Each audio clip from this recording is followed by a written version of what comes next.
Sircilla MLA మాజీ మంత్రి కేటీఆర్ మీద నమోదైనటువంటి ఏసీబీ కేసులో తన మీద వేసినటువంటి ఎఫ్ఐఆర్ని ఫాస్ట్ చేయమని చెప్పి రాష్ట్ర సర్వోన్నత న్యాయస్థానాన్ని కేటీఆర్ ఆశ్రయించడం జరిగింది.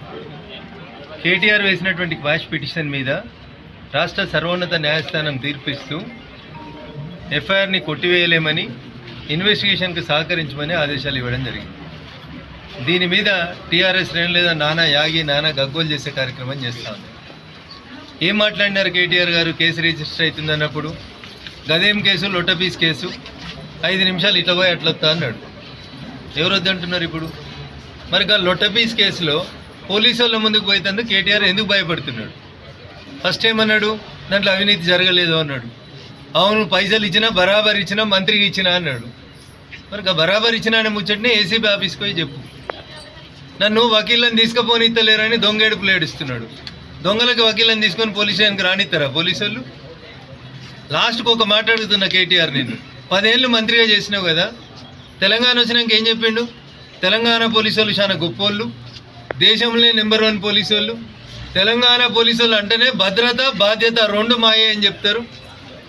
1200 కోట్లు పెట్టి కమాండ్ కంట్రోల్ కట్టిస్తున్నాం.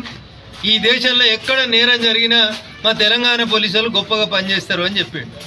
10 ఏళ్ళు మీరు గొప్ప అని చెప్పిన పోలీసు వాళ్ళ ముందుకి ఇలా నువ్వు పోయేందుకు బాధ ఎందుకు అవుతుంది సార్? 10 ఏళ్ళు మంచోళ్ళు అయిన పోలీసు వాళ్ళు ఇలా చెడ్డోళ్ళు ఎట్లయ్యారు కేటీఆర్? అంటే నువ్వు కూడా పోలీసు వాళ్ళతో తప్పు చేయించినావు అధికారంలో ఉన్నప్పుడు. నన్ను రోడ్డు మీద ఆపి పట్టుకపోయి ఎమ్మెల్యే అని కూడా చూడకుండా కాలు చేతులు పట్టి గుంజుకపోయి పోలీస్ స్టేషన్లో వారేసారు. ఆ రోజు పోలీసు వాళ్ళు మంచోళ్ళు ఎట్లయ్యి ఇలా నేను ఠానాకు రమ్మంటే నాకు వెనకాల 10 మంది వకీలు కావాలని అడుగుతున్నాడు ఆయన. ఏం తప్పు చేయకపోతే నువ్వు కడిగిన ముత్యమే అయితివి, కేసు లొట్టపీస్ కేసే అయ్యే, మరి ఎందుకు భయపడుతున్నావు కేటీఆర్? ఇలా హైకోర్టు కూడా ఎఫ్ఐఆర్ని కొట్టేయమన్న మీ వాదనని కొట్టేసింది. అంటే దాని అర్థమైంది, మీరు ఇన్వెస్టిగేషన్కి సహకరించుండ్రి, లేదా హైకోర్టు తీర్పు నచ్చకపోతే సుప్రీంకోర్టుకు పోండ్రి.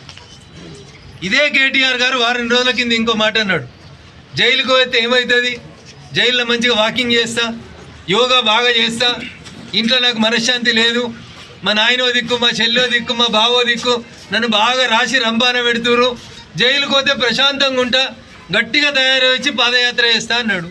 పోయిరాండి, మరి జైలు కూడా ఎట్లుంటుందో చూసిరాండ్రి.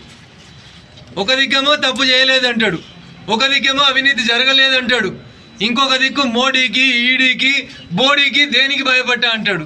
మరి వీళ్ళకి ఇంతెందుకు భయపడుతున్నారు? అవన్నా సల్జరం వచ్చినాడు వణికినట్టు వణుకుతుండు. కావాలంటే మా మనోహరాబాద్కి వెళ్ళి 2 డాక్టర్లను కూడా పంపిస్తాం. ముందైతే నువ్వు పోలీస్ స్టేషన్కి పోయి చూడు, పోలీసు వాళ్ళకి చెప్పు, ఏం చేసినావో చెప్పు.